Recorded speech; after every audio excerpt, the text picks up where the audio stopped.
മക്കളെ welcome back to മക്കളെ എല്ലാവർക്കും സ്വാഗതം. Yes, structures and pointers. എന്തുകൊണ്ട് ഇപ്പോൾ ഒരു വീഡിയോ ഇടുന്നു സ്ട്രക്ചേഴ്സ് ആൻഡ് പോയിന്റേഴ്സിന്റെ വളരെ ഇമ്പോർട്ടന്റ് ക്വസ്റ്റ്യൻസുമായിട്ട്? മക്കളെ, ഓണം എക്സാം ഇങ്ങടുത്തെത്തി. ഓണം എന്ന് കേൾക്കുമ്പോൾ നിങ്ങളുടെ മനസ്സിൽ വരുന്ന എന്താണ് മക്കളെ? കുറെ പൂക്കളും കുറെ ഓണപ്പാട്ടുകളും ഒരു മാവേലിയൊക്കെ ആയിരിക്കും നിങ്ങൾ ഓർമ്മ വരുന്നത് അല്ലേ? പക്ഷെ അതിനേക്കാളും മുന്നിൽ നിങ്ങൾ ഓർമ്മ വരുന്ന ഒരു കാര്യമാണ് ഓണം എക്സാമിലെ. ഓണം എക്സാമിനാണെങ്കിൽ നമുക്ക് ഓണം എക്സാം നടത്തി, ഓണം എക്സാം കഴിയുമ്പോൾ ഓണ അവധി ഉണ്ട്. ഓണ അവധി കഴിയുമ്പോൾ എന്തുണ്ട് മക്കളെ? പരീക്ഷയുടെ പേപ്പർ തരും. പരീക്ഷയുടെ പേപ്പർ തരുമ്പോൾ ഒരു ടെൻഷനാണ് അല്ലേ? യെസ്, ഭയങ്കര ടെൻഷനാണ് അല്ലേ? കാരണം എന്ന് പറഞ്ഞാൽ നമ്മൾ ഓണപ്പരീക്ഷ എല്ലാം എഴുതി കഴിഞ്ഞു, ദെൻ ഓണ അവധി എല്ലാം എൻജോയ് ചെയ്തു, ഭയങ്കര എൻജോയ് ചെയ്തു. ദെൻ ഈ ഓണ അവധി എല്ലാം കഴിഞ്ഞിട്ട് പത്താമത്തെ ദിവസം കഴിഞ്ഞിട്ട് ദെൻ അടുത്ത ദിവസം സ്കൂളിലോട്ട് പോവുകയാണ്. സ്കൂളിൽ പോകുമ്പോഴാണെങ്കിൽ ടെൻഷനാണ്. ഇത് സാറ് പേപ്പർ തരും, ഇന്ന് സാറ് പേപ്പർ തരും, എത്ര മാർക്ക് കിട്ടും, ഞാൻ അതെഴുതിയില്ലല്ലോ ഇതെഴുതിയില്ലല്ലോ എന്നുള്ള ടെൻഷനാണ്. ഓക്കെ, ആ ടെൻഷൻ എങ്ങനെ ഒഴിവാക്കാം മക്കളെ? പഠിക്കുക, ഉഷാറായിട്ട് പഠിക്കുക. മറ്റുള്ളവർ കോപ്പി അടിച്ച കാര്യങ്ങളൊന്നും എഴുതാൻ ഇരിക്കേണ്ട കാര്യമില്ല, ഉഷാറായിട്ട് പഠിക്കുക. ഓക്കെ, നിങ്ങൾ എങ്ങനെയാ മക്കളെ സ്റ്റാർ ആകുന്നത്? നിങ്ങളുടെ ക്ലാസ്സിൽ നിങ്ങൾ സ്റ്റാർ ആകണോ? നിങ്ങളുടെ ക്ലാസ്സിൽ നിങ്ങൾ സ്റ്റാർ ആകണമെങ്കിൽ പഠിക്കുക. സ്റ്റാർ ആകുമെന്ന് പറഞ്ഞാൽ നിങ്ങളെ കൊണ്ട് ചെയ്യാൻ പറ്റത്തില്ലെന്ന് പറഞ്ഞ കാര്യമുണ്ട് മക്കളെ. നിങ്ങളെ കൊണ്ട് മറ്റുള്ളവർ പറയുകയാണ് നിങ്ങളെ കൊണ്ട് പറ്റത്തില്ല, നിങ്ങളെ കൊണ്ട് ഒട്ടും പറ്റത്തില്ല അത്. ഓക്കെ എന്ന് പറഞ്ഞിട്ടുള്ള കാര്യം നിങ്ങൾ ചെയ്ത് കാണിക്കുക. അപ്പൊ നിങ്ങളുടെ ക്ലാസ്സിലാണെങ്കിൽ നിങ്ങളെല്ലാവരും ആണെങ്കിൽ ഉഴപ്പൻ കാറ്റഗറിയിലോട്ടൊക്കെ മാറ്റിയിട്ടേക്കുവാണ്, ബാക്ക് ബെഞ്ചിലോട്ട് മാറ്റിയിട്ടേക്കാണ്. ദെൻ പ്ലസ് 1 റിസൾട്ടിന്റെ പ്രകാരമാണെങ്കിൽ ബാക്ക് ബെഞ്ചിലോട്ട് മാറ്റിയിരിക്കുവാണെങ്കിൽ ഓക്കെ, ദെൻ ഇത് നിങ്ങൾ ഏറ്റവും ബെസ്റ്റ് ആണെന്ന് തെളിയിക്കാനുള്ളൊരു അവസരമാണ്. നിങ്ങളുടെ ക്ലാസ്സിൽ നിങ്ങൾക്ക് സ്റ്റാർ ആകണോ? ക്ലാസ്സിൽ സ്റ്റാർ ആകാനുള്ള ഒരു അവസരം കൂടിയാണ് ഈ ഒരു ഓണം എക്സാം. സോ എന്താണ് മക്കളെ ഈ കാര്യം? നിങ്ങൾ സ്റ്റാർ ആകുമെന്ന് അറിയാല് മദ്യപിച്ചിട്ട് സ്റ്റാർ ആവുന്നില്ല, സിഗരറ്റ് വലിക്കുന്ന സ്റ്റാർ ആവുന്നതാണ് അല്ല, ഒരിക്കലും അല്ല. ദെൻ മറ്റുള്ളവർ അടിച്ചു കഴിഞ്ഞാൽ സ്റ്റാർ ആവുമോ? ഇല്ല. ഓക്കെ, ദെൻ പിന്നെ മറ്റുള്ളവരുടെ മുഖത്ത് ഷൗട്ട് ചെയ്യുക, അധ്യാപകരുടെ മുഖത്ത് ഷൗട്ട് ചെയ്യുവാണ്, അവൻ സ്റ്റാർ ആണോ? ഒരിക്കലും അല്ല. ഓക്കെ, നിങ്ങളെ കൊണ്ട് പഠിക്കാൻ പറ്റത്തില്ലെന്ന് അവർ പറയുകയാണെങ്കിൽ നിങ്ങൾ പഠിച്ച് കാണിച്ചു കൊടുക്കുകയാണ് നിങ്ങളുടെ ക്ലാസ്സിലെ സ്റ്റാർ എന്ന് പറയാല്. അതാണ് സ്റ്റാർ. അവൻ എന്തൊക്കെ എന്താണ് പുറത്ത് കറങ്ങി നടന്നാലും പഠിക്കും എന്നുള്ളൊരു മൈൻഡ് സെറ്റ്, അല്ലെങ്കിൽ അവരുടെ ഒരു കാര്യം ഒരു എന്താ പറയാ ഒരു ഉദ്ദേശം അല്ലെങ്കിൽ ഒരു കാര്യം നിങ്ങൾ ആ അധ്യാപകരുടെ മനസ്സിൽ വരണം. Okay, yes. അപ്പൊ അതുകൊണ്ട് ഉഷാറായിട്ട് പഠിക്കാനുള്ള ഒരു സമയം കൂടിയാണ് ഈ ഒരു എക്സാം എന്ന് പറഞ്ഞാല്. സോ നിങ്ങൾ എല്ലാവരും പഠിക്കുക. ഞാൻ കൂടുതൽ ഇങ്ങോട്ട് പോകുന്നില്ല. സ്ട്രക്ചേഴ്സ് ആൻഡ് പോയിന്റേഴ്സ്, വളരെ ഇമ്പോർട്ടന്റ് ക്വസ്റ്റ്യൻ നോക്കാം. യെസ്, ഫസ്റ്റ് ക്വസ്റ്റ്യൻ പറയാണ്, in C++ the operator which is used for dynamic memory allocation. Dynamic memory allocation ഉപയോഗിക്കുന്ന ഓപ്പറേറ്റർ എന്താണ്? പറയൂ. ഡൈനാമിക് മെമ്മറി അലോക്കേഷൻ ഉപയോഗിക്കുന്ന ഓപ്പറേറ്റർ എന്ന് പറഞ്ഞു കഴിഞ്ഞാൽ എന്താണ്? പറയൂ. യെസ്, ന്യൂ ഓപ്പറേറ്റർ അല്ലെ? ന്യൂ ഓപ്പറേറ്റർ ആണ് ഡൈനാമിക് മെമ്മറി അലോക്കേഷൻ ഉപയോഗിക്കുന്ന operator, new operator. Next question പറയുകയാണ്, കാരണം ഈ സെറ്റ് ഓഫ് ക്വസ്റ്റ്യൻസ് ഞാൻ പറയുന്നുണ്ട്, ഇതേ മോഡൽ ക്വസ്റ്റ്യൻസ് ആയിരിക്കും നമ്മുടെ എന്താണ് എക്സാംസിന് വരുന്നത്. നമ്മുടെ ഓണം എക്സാം ആയിക്കോട്ടെ, ക്രിസ്മസ് എക്സാം ആയിക്കോട്ടെ, ദെൻ പിന്നെ ഫൈനൽ എക്സാം ആയിക്കോട്ടെ, ഏത് എക്സാംസിനാണെങ്കിൽ ഇത്രയും ലെവൽ മാക്സിമം വരത്തുള്ളൂ, അതിനപ്പുറം ലെവൽ വരത്തില്ല കേട്ടോ. യെസ്, കാരണം ഈ ഒരു ചാപ്റ്റർ കുറച്ച് ആപ്ലിക്കേഷൻ ലെവൽ ക്വസ്റ്റ്യൻസ് വരുന്ന ചാപ്റ്റർ ആണ്. ഡയറക്റ്റ് ക്വസ്റ്റ്യൻസിനെക്കാളും കൂടുതൽ ഇൻഡയറക്റ്റ് ക്വസ്റ്റ്യൻസ് വരുന്ന ഒരു ചാപ്റ്ററും കൂടിയാണ് മക്കളെ ഈ ഒരു ചാപ്റ്റർ കേട്ടോ. സോ എന്താണ് മക്കളെ നമുക്ക് പഠിക്കാം. അപ്പോൾ നോക്കാം, which of the following is true of accessing an element of A structure access ചെയ്യാൻ, സ്ട്രക്ചറിലെ എലമെന്റ്സ് ആക്സസ് ചെയ്യാൻ ഉപയോഗിക്കുന്ന സിൻടാക്സ് ഏതാണ് മക്കളെ? സ്ട്രക്ചർ എലമെന്റ്സ് ആക്സസ് ചെയ്യാൻ സ്ട്രക്ചറിന്റെ പേര്, സ്ട്രക്ചറിന്റെ വേരിയബിൾ എന്താണോ അതേ ഡോട്ട് എലമെന്റ്. ഇപ്പൊ സാധാ ഒരു സ്ട്രക്ചർ വേരിയബിൾ ആണെങ്കിൽ സ്ട്രക്ചറിന്റെ വേരിയബിളെ ഡോട്ട് എലമെന്റ്. ഇനിയിപ്പോൾ അല്ല, ഇതൊരു പോയിന്റർ വേരിയബിൾ ആണ്. പോയിന്റർ വേരിയബിൾ ആണെങ്കിൽ എന്തായിരിക്കും ഡിഫറൻസ് മക്കളെ? ആ സ്ട്രക്ചർ പോയിന്റർ വേരിയബിൾ ഡോട്ട് അല്ല, ആരോ മാർക്ക് അഥവാ slash greater than simple. Arrow mark എന്താ മക്കളെ? എലമെന്റ്. ക്വസ്റ്റ്യൻ ശ്രദ്ധിക്കണം കേട്ടോ. ഒരിക്കലും പോയിന്റർ വേരിയബിൾ ആണെങ്കിൽ ഡോട്ട് അല്ല, സിമ്പിൾ മാറും കേട്ടോ. നിങ്ങൾ പറയുന്ന ഒരു സിമ്പിൾ ഒന്നുമല്ല, മാറും. യെസ്, അപ്പൊ ആൻസർ എന്തുവാ? Answer is structure variable dot element. Set അല്ലേ? നെക്സ്റ്റ് എടുത്ത് നോക്കാം, address of the first location of an array is known as. നമ്മുടെ ഒരു അറേയുടെ ഫസ്റ്റ് ലൊക്കേഷന്റെ അഡ്രസ്സിനെ വിളിക്കുന്ന പേരെന്താണ്? യെസ്, എന്താണ്? Base address. ക്ലിയർ ആണോ? യെസ്. നെക്സ്റ്റ് എടുത്ത് നോക്കാം, identify the errors in the following structure definition, write the reason for each. എന്താ മക്കളെ? സ്ട്രക്ട്, ഇൻഡ്, റോള്, ഏജ് എന്തും തരാം കേട്ടോ. യെസ്, ഫ്ലോട്ട്, ഫീ, 1000 അല്ലേ. ഇവിടെ ഒക്കെ സ്ട്രക്ട് എന്ന് പറയുമ്പോൾ സ്ട്രക്ചറിന്റെ പേര് നമ്മളെ പ്രസന്റ് ആണ്. സ്ട്രക്ചർ നെയിം നോട്ട് പ്രസന്റ് അല്ലേ. സ്ട്രക്ചർ നെയിം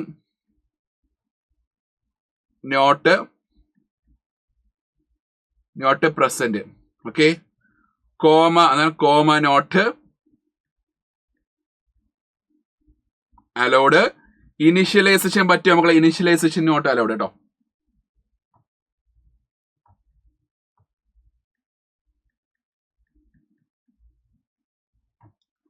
ഓക്കെ, നോക്കാം. Read the following structure definition and answer the following questions. Struct book, int book number, char book name. Struct short DL, short MM, short YY. Date of purchase, float price. മക്കളെ എന്താണിത്? ഇത് ഏത് type structure ആണ്? ക്വസ്റ്റ്യൻസിന് പറയുന്നുണ്ട്, ഇതിന്റെ sub questions പറയുന്നുണ്ട്. ഇത് ഏത് ടൈപ്പ് സ്ട്രക്ചർ ആണ് മക്കളെ? ഇതിനെ എന്ത് വിളിക്കാം? നെസ്റ്റഡ് സ്ട്രക്ചർ എന്ന് വിളിക്കാൻ പറ്റും. എന്തുകൊണ്ട് ഇതിനെ നെസ്റ്റഡ് സ്ട്രക്ചർ എന്ന് വിളിക്കാം? ദാണ്ട ഇതാണ് പുറമേ ഉള്ള സ്ട്രക്ചർ. ഇതിന്റെ ബ്രാക്കറ്റ് ഓപ്പൺ ആക്കിയിട്ടേക്കുവാണ്. ഓക്കെ, അതിന്റെ ബ്രാക്കറ്റ് ഓപ്പൺ ആക്കിയിട്ടേക്കുവാണല്ലോ, ഓപ്പൺ ആക്കിയിട്ടേക്കുവാണ്. ഓക്കെ, ആ സ്ട്രക്ചറിന്റെ ബ്രാക്കറ്റ് ഓപ്പൺ ആക്കിയിട്ടേക്കുവാണ്.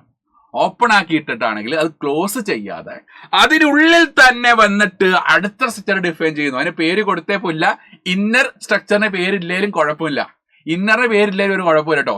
ദെൻ സ്ട്രക്ട് കൊടുത്തു, ഷോർട്ട് കേർലി ബ്രേസ് ഓപ്പൺ ചെയ്ത് ഷോർട്ട് DD MM YY കൊടുത്തു. ഇത് ഇന്നറാണ്, ഇത് ഇന്നർ സ്ട്രക്ചർ ആണ്, ഇത് ഇന്നർ. ഓക്കെ, ഇന്നറിന്റെ വേരിയബിൾ ആണ് ഡേറ്റ് ഓഫ് പർച്ചേസ്. ഔട്ടറിന്റെ എലമെന്റ് ആണ് പ്രൈസ് കേട്ടോ. ഔട്ടറിന്റെ വേരിയബിൾ അല്ല, ഔട്ടറിന്റെ വേരിയബിൾ ഇതുവരെ കൊടുത്തിട്ടില്ല, നമുക്ക് വേണമെങ്കിൽ കൊടുക്കാം. ഓക്കെ, അപ്പൊ ഇതൊരു നെസ്റ്റഡ് സ്ട്രക്ചർ ആണ്, നിങ്ങൾക്ക് എല്ലാവർക്കും മനസ്സിലാക്കണം. Write a C++ statement to declare a variable to refer to the details of a book. What is first question പറയുകയാണ്. Write a C++ statement to declare a variable to refer the details of a book. വേണ്ട, ഈ book number, book name, price, ഇതാണ് ബുക്കിന്റെ details എന്ന് പറഞ്ഞാൽ. ആ ബുക്കിന്റെ details refer ചെയ്യാൻ അവിടെ വേരിയബിൾ കൊടുത്തേ പോകണ്ട മക്കളെ? ഇല്ല. ഓക്കെ, നമ്മൾ ഈ പറഞ്ഞ ഇന്നറിന് മാത്രമേ ഇവിടെ വേരിയബിൾ ഉള്ളൂ. ഔട്ടറിന് വേരിയബിൾ ഉണ്ടോ? ഔട്ടർ സ്ട്രക്ചറിന് വേരിയബിൾ ഇല്ല. ഔട്ടർ സ്ട്രക്ചറിന് വേരിയബിൾ ഇല്ല എങ്കിൽ എന്ത് ചെയ്യാം മക്കളെ? എന്ത് ചെയ്യാം? ഔട്ടറിന് വേരിയബിൾ ഇല്ല എങ്കിൽ, ഇതാണ് ഔട്ടറിന് വേരിയബിൾ ഇല്ല എങ്കിൽ, ഔട്ടറിന് വേരിയബിൾ ഇല്ല എങ്കിൽ എന്ത് ചെയ്യാം മക്കളെ? ഔട്ടറിന് വേരിയബിൾ കൊടുക്കുകയാണ്. എങ്ങനെ ഔട്ടറിന് വേരിയബിൾ കൊടുക്കാൻ പറ്റും മക്കളെ? ഔട്ടറിന് എങ്ങനെ വേരിയബിൾ കൊടുക്കാൻ പറ്റും? ഔട്ടറിനാണെങ്കിൽ outer structure variable, outer structure variable എന്താണ് മക്കളെ? സോറി, ഔട്ടർ സ്ട്രക്ചർ നെയിം എന്താണ്? ഔട്ടറിന്റെ പേര് എന്താ? ഔട്ടറിന്റെ പേര് എന്താണ്? ഔട്ടറിന്റെ പേര് ബുക്ക് എന്നാണ്. ആ book space outer structure variable എന്ത് കൊടുക്കുന്നത്? സാർ B എന്ന് കൊടുത്തു. സാർ ഇഷ്ടമുള്ള പേര് കൊടുത്തു കേട്ടോ, B എന്ന് കൊടുത്തു. B കൊടുത്തു, സെമിക്കോളൻ കൊടുത്തു. ദാറ്റ് ഈസ് ആൻസർ കേട്ടോ. Yes, okay. അപ്പൊ അവിടെ നമ്മൾ വേരിയബിൾ കൊടുത്തേ മക്കളെ, വേരിയബിൾ കൊടുത്തിട്ടുണ്ട്. നെക്സ്റ്റ് എടുത്ത് നോക്കാം. What is A memory requirement of this variable? Justify your answer. എത്ര മെമ്മറി അവിടെ വേരിയബിളിന് ആവശ്യമുണ്ട് മക്കളെ? ഇവിടെ നോക്കാം. ഓക്കെ, യെസ്, നമുക്കൊന്ന് കൂട്ടി നോക്കാം. ബുക്ക് നമ്പർ ആകുമ്പോൾ ഡേറ്റ ടൈപ്പ് ഇന്റ് ആകുമ്പോൾ സൈസ് 4 ബൈറ്റ് ആണ് അല്ലെ. ഇന്റ് ആകുമ്പോൾ ഡേറ്റ ടൈപ്പിന്റെ സൈസ് 4 ബൈറ്റ്. ക്യാർ ആകുമ്പോൾ 1 ബൈറ്റ് ആണ്. 1 × 20 ക്യാരക്ടേഴ്സ് ഇല്ലേ മക്കളെ? 20 ആകുമ്പോൾ 20 പ്ലസ് ഷോർട്ട് DD എന്ന് പറഞ്ഞാൽ ഷോർട്ട് ഇന്റ്. നിങ്ങൾ കഴിഞ്ഞ കൊല്ലം പഠിച്ചതാണ് നമ്മുടെ ടൈപ്പ് മോഡിഫയേഴ്സ് പഠിച്ചപ്പോൾ അതിന് പഠിച്ചാണ് ഷോർട്ടിന്റെ എന്ന് പറഞ്ഞാൽ ഷോർട്ട് എന്ന് വേണമെങ്കിൽ പറയാം. അപ്പൊ ഷോർട്ടിന്റെ സൈസ് തരാം മക്കളെ 2 ബൈറ്റ് ആണ്. 4ന്റെ പകുതി 2 ബൈറ്റ് കേട്ടോ. അപ്പൊ 2 ബൈറ്റ്, ദെൻ ഇതും 2 ബൈറ്റ്, ഇതും 2 ബൈറ്റ്, ദെൻ എന്താ മക്കളെ? പ്രൈസ് എന്താ മക്കളെ? 4 ബൈറ്റ്. ഇത് ഫ്ലോട്ട് അല്ലേ? ഫ്ലോട്ട് ആകുമ്പോൾ 4 ബൈറ്റ് അല്ലേ? എല്ലാം കൂടെ കൂട്ടാം. 24 24 24 6 30 30 4 34 ബൈറ്റ്സ്. 34 ബൈറ്റ്സ്. ക്ലിയർ? യെസ്.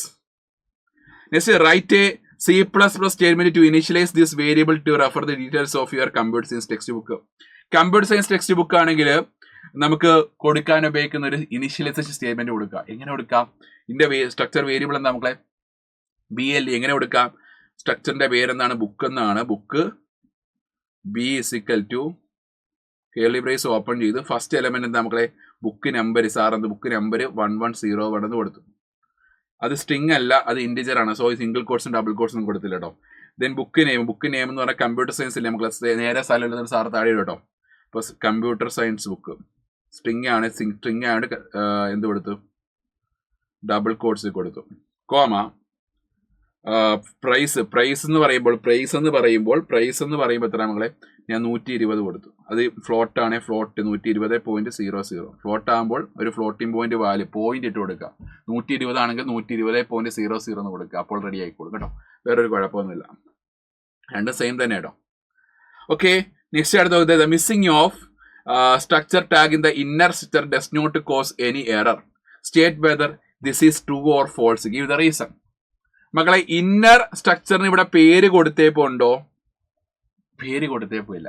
കാരണം ഇന്നർ സ്ട്രക്ചറിന് പേര് കൊടുക്കണം നിർബന്ധമില്ല, അത് മാൻഡേറ്ററി അല്ല കേട്ടോ. അതുകൊണ്ട് കൊടുത്താലും എന്താ മക്കളെ എറർ വരത്തില്ല കേട്ടോ, കൊടുത്തില്ലേലും എറർ വരത്തില്ല. ഇത് ട്രൂ ആണ് കേട്ടോ, ട്രൂ ആണ്. യെസ്, ഓക്കെ അല്ലേ? യെസ്, നെക്സ്റ്റ് നോക്കാം. Read the following C++ statement. ഇതേപോലെ ടൈപ്പ് ക്വസ്റ്റ്യൻസ് ചോദിക്കാറില്ല കേട്ടോ, വളരെ വളരെ ഇമ്പോർട്ടന്റ് ആണ്. ഇതുപോലെ കാൽക്കുലേറ്റ് ചെയ്യാനുള്ള ക്വസ്റ്റ്യൻസ് ഒക്കെ ചോദിക്കാറുള്ളതാണ്. റീഡ് ദ ഫോളോയിങ് നമ്മൾ ആക്റ്റീവ് ബാച്ചിലൊക്കെ വർക്ക് ചെയ്യുള്ള ക്വസ്റ്റ്യൻ കൂടിയാണ് കേട്ടോ. Read the following C++ statement in star P ARR is equal to 5, P is equal to and ARR. Okay, ഇവിടെ what is the speciality of variable P? എന്താണ് പിയുടെ speciality എന്ന് പറയാം? പിയുടെ speciality എന്ന് പറഞ്ഞു കഴിഞ്ഞാൽ പിക്ക് അത് എന്താണ് അടങ്ങുന്നത്? നമ്മുടെ ARR എന്ന് പറഞ്ഞ അറേ അല്ല, എന്താണ്, സാധാ ഒരു വേരിയബിൾ ആണ്. ആ വേരിയബിളിന്റെ അഡ്രസ് എവിടെ അടങ്ങുന്നു മക്കളെ? പിയിൽ അടങ്ങുന്നു. അതായത് ഒരു വേരിയബിളിനകത്ത് മറ്റൊരു വേരിയബിളിന്റെ അഡ്രസ് അടങ്ങുന്നു, ഒരു വേരിയബിളിനകത്ത് മറ്റൊരു വേരിയബിളിന്റെ അഡ്രസ് അടങ്ങുന്നു. നമുക്ക് അതിനെന്ത് വിളിക്കാം? പോയിന്റർ എന്ന് വിളിക്കാം. ദാറ്റ് ഈസ് അതുകൊണ്ട് എന്ത് വിളിക്കാം? P is A pointer. P is pointer. Then what will be the content of P after the execution of second statement? Second statement execution ശേഷം, സെക്കൻഡ് സ്റ്റേറ്റ്മെന്റ് എക്സിക്യൂഷന് ശേഷം എന്തായിരിക്കും പിയുടെ content? What's the content of P? പിയുടെ content എന്താണ് മക്കളെ? പിയുടെ content എന്ന് പറഞ്ഞു എന്താ മക്കളെ? This is an address of ARR. കാരണം നമ്മളെ പിക്കകത്ത് സ്റ്റോർ ചെയ്യുന്ന നമ്മളെ അഡ്രസ് ഓഫ് ARR അല്ലേ മക്കളെ? അപ്പൊ എന്ത് വരും? ആൻഡ് ARR എന്ന് പറഞ്ഞല്ലോ. ആൻഡ് ARR എന്ന് പറയാൻ മീനിങ് എന്താ മക്കളെ? Address of ARR. Okay, next ഇതുപോലെ കാൽക്കുലേഷൻ ക്വസ്റ്റ്യൻസ് വരാറുണ്ട്. Read the C++ statement given below and answer the following questions. ഇന്റെ AR ഫുൾ ഇത് കൊടുത്തു, സൈസ് ഒന്നും കൊടുത്തേപ്പോ ഇല്ല. 34 അറയാണ് കേട്ടോ. 34, 12, 25, 56, 30 എന്തും ആയിക്കോട്ടെ. യെസ്, ഇവിടെ വെക്കാം. Star P equal to AR എന്ന് പറയുന്ന മീനിങ് എന്താ മക്കളെ? AR എന്ന് പറയാൻ സ്റ്റോർ ചെയ്തേക്കണോ? AR എന്ന് പറഞ്ഞ എലമെന്റ്സ് എല്ലാം സ്റ്റാർ പിയിൽ സ്റ്റോർ ചെയ്തേക്കണോ മക്കളെ? മീനിങ് അല്ല. AR എന്ന് പറഞ്ഞ ഐറ്റം അല്ല സ്റ്റോർ ചെയ്തേക്കുന്നത്. ARന്റെ ഫസ്റ്റ് മെമ്മറി ലൊക്കേഷന്റെ അഡ്രസ്. AR ഒരു അറേ ആണ്. അതിന്റെ ഫസ്റ്റ് മെമ്മറി ലൊക്കേഷൻ നമ്മൾ ഇതാണ് 0th ലൊക്കേഷൻ ആണ് ഫസ്റ്റ് മെമ്മറി ലൊക്കേഷൻ. അതിന്റെ അഡ്രസ് ആണ് സ്റ്റോർ ചെയ്തിരിക്കുന്നത്. നമുക്ക് ഒന്നെങ്കിൽ ഇങ്ങനെ കൊടുക്കാം, അല്ലെങ്കിൽ star P equal to AR നമുക്ക് ഒന്നെങ്കിൽ ഇങ്ങനെ കൊടുക്കാം, അല്ലെങ്കിൽ star P equal to address of AR of 0 എന്ന് കൊടുക്കാം. അങ്ങനെയും കൊടുക്കാം. അഡ്രസ് ഓഫ് AR of 0 എന്ന് കൊടുക്കാം, അങ്ങനെയും കൊടുക്കാം. ക്ലിയർ? യെസ്. ഓക്കെ, എന്നിട്ട് ഇവിടെ നോക്കാം. What will be the content of P? പിയുടെ കണ്ടന്റ് എന്താണ്? ക്വസ്റ്റ്യൻ പറയാണ്.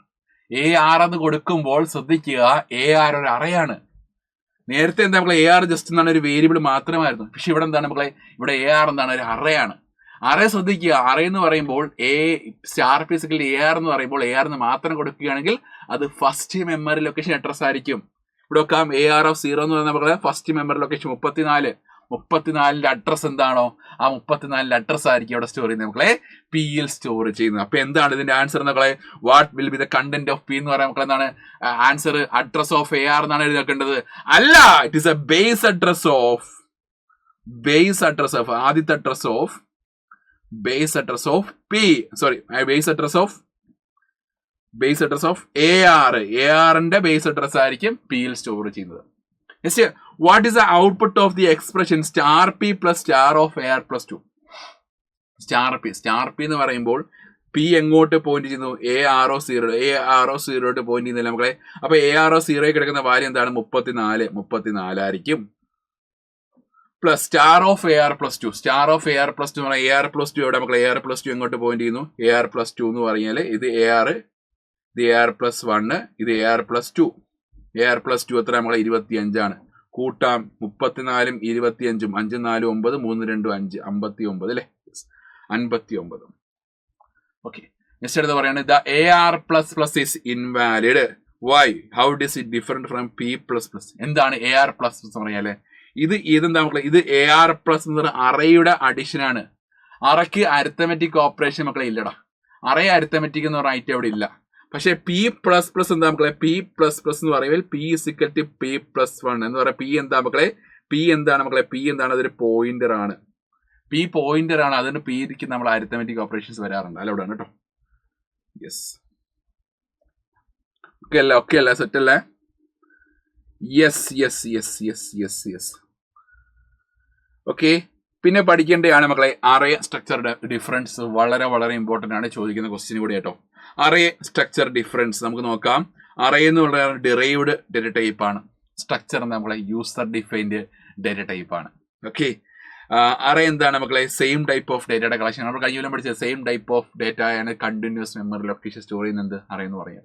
സ്ട്രക്ചർ എന്ന് പറഞ്ഞാൽ ഡിഫറെന്റ് ടൈപ്പ് ഓഫ് ഡേറ്റ ആണെങ്കിൽ സ്റ്റോർ ചെയ്യുന്ന മക്കളെ എന്ത്? സ്ട്രക്ചർ എന്ന് പറയാം. ഓക്കെ, അറേ എന്ന് പറഞ്ഞാൽ നമ്മുടെ അറേയുടെ എലമെന്റ്സിനെ റെഫർ ചെയ്യുന്ന മക്കളെ എങ്ങനെ ആയിരിക്കും? കറസ്പോണ്ട് സബ്സ്ക്രിപ്റ്റ് അഥവാ ഇൻഡെക്സ് വാല്യൂ വെച്ചിട്ടായിരിക്കും. സ്ട്രക്ചർ ആണെങ്കിൽ അറേയുടെ എലമെന്റ്സിനെ റെഫർ ചെയ്യുന്ന പോലെ ഡോട്ട് ഓപ്പറേറ്റർ ഉപയോഗിച്ചിട്ടായിരിക്കും. ദെൻ ഒരു അറയ്ക്കുള്ളിൽ മറ്റൊരു അറേ വരികയാണെങ്കിൽ മൾട്ടി ഡയമെൻഷൻ അറേ എന്ന് വിളിക്കാൻ പറ്റും. സ്ട്രക്ചർ എന്ന് പറഞ്ഞാൽ ഒരു സ്ട്രക്ചറിനുള്ളിൽ മറ്റൊരു സ്ട്രക്ചർ വരികയാണെങ്കിൽ എന്ത് വിളിക്കാം മക്കളെ? നമുക്ക് നെസ്റ്റഡ് സ്ട്രക്ചർ എന്ന് വിളിക്കാൻ പറ്റും. അറേ സ്ട്രക്ചർ പോസിബിൾ ആണ്. സ്ട്രക്ചറിനകത്ത് നമുക്ക് ഒരു അറേ എലമെന്റ് ആയിട്ട് വരാം. ഓക്കെ, അപ്പൊ ഇത്രയും ക്വസ്റ്റ്യൻസുകൾ നോക്കുക. ദെൻ പിന്നെ ബാക്കി നമ്മൾ എന്താണ് കുറെ ക്വസ്റ്റ്യൻസ് എന്താണ് ഈ പറഞ്ഞ ഓണം എക്സാം അടുപ്പിച്ച് കുറെ ഡിസ്കസ് ചെയ്യുന്നതായിരിക്കും. സോ എന്താണ് മക്കളെ? അഗ്നി ബാച്ചിലാണെങ്കിൽ നമ്മുടെ 3-ാം തീയതി ആണല്ലേ? 3-ാം തീയതി ആണെങ്കിൽ നമ്മുടെ എക്സാം ഉണ്ട് കേട്ടോ. എക്സാം ഉണ്ട്, +2 എക്സാം കേട്ടോ. +2 എക്സാം എന്ന് പറയുമ്പോൾ എത്ര ചാപ്റ്റേഴ്സ് ആണ്? അഗ്നി +2 സ്റ്റേറ്റ് ഫസ്റ്റ് ടൈമിൽ എക്സാം ആണെങ്കിൽ 3/8/2025 സൺഡേ, അതായത് ഈ വരുന്ന സൺഡേ. ഓക്കെ, അതായത് നാളെ അല്ലെ? നാളെ ആണെങ്കിൽ രാവിലെ 10 മണിക്കാണ് നമ്മുടെ ബയോളജിക്കാർക്ക് ബയോളജി എക്സാം ഉണ്ട്. CS-കാർക്ക് CS-ന്റെ എക്സാം ഉണ്ട് രാവിലെ 10 മണിക്ക്. അതിന്റെ ഡിസ്കഷൻ ആണെങ്കിൽ വൈകുന്നേരം തന്നെ ഈവനിങ് തന്നെ കാണും. സോ എന്താണ് മക്കളെ? ആ എക്സാം എന്ന് പറഞ്ഞാൽ ക്വസ്റ്റ്യൻ പേപ്പർ സെറ്റ് ചെയ്തേക്കുന്നത് എങ്ങനെയാണ്? Previous year question based. Then പിന്നെയാണെങ്കിൽ ഇനി വരാൻ ചാൻസ് ഉള്ള ക്വസ്റ്റ്യൻസ്, ഓണം എക്സാമിന്റെ പ്രീവിയസ്, ദെൻ ക്രിസ്മസ് എക്സാമിന്റെ പ്രീവിയസ്, മോഡൽ എക്സാമിന്റെ പ്രീവിയസ് എല്ലാം കൂടെ അരച്ച് കലക്കിയിട്ടാണ് കൊടുത്തേക്കുന്നത്. അപ്പം ഇത് വെച്ചിട്ട് ആൻസർ ചെയ്യാൻ ഉറപ്പായിട്ട് നിങ്ങൾ ഇങ്ങനെ എക്സാം എഴുതി പോയി കഴിഞ്ഞാൽ ഉറപ്പാണ് മക്കളെ നിങ്ങൾക്ക് ഫൈനൽ എക്സാമിന് ഒരു പേടി വരാതെ കോൺഫിഡന്റ് ആയിട്ട് പോയി എഴുതാൻ പറ്റും. ഓക്കെ, സ്കൂൾ എക്സാമിന് നല്ല പാസ്സാകാനും പറ്റും കേട്ടോ. അതുകൊണ്ട് നിങ്ങൾ എല്ലാവരും ഉഷാറായിട്ടൊന്ന് പഠിക്കുക. ഓക്കെ, അപ്പോൾ ഓക്കെ, ബൈ, സീ യു.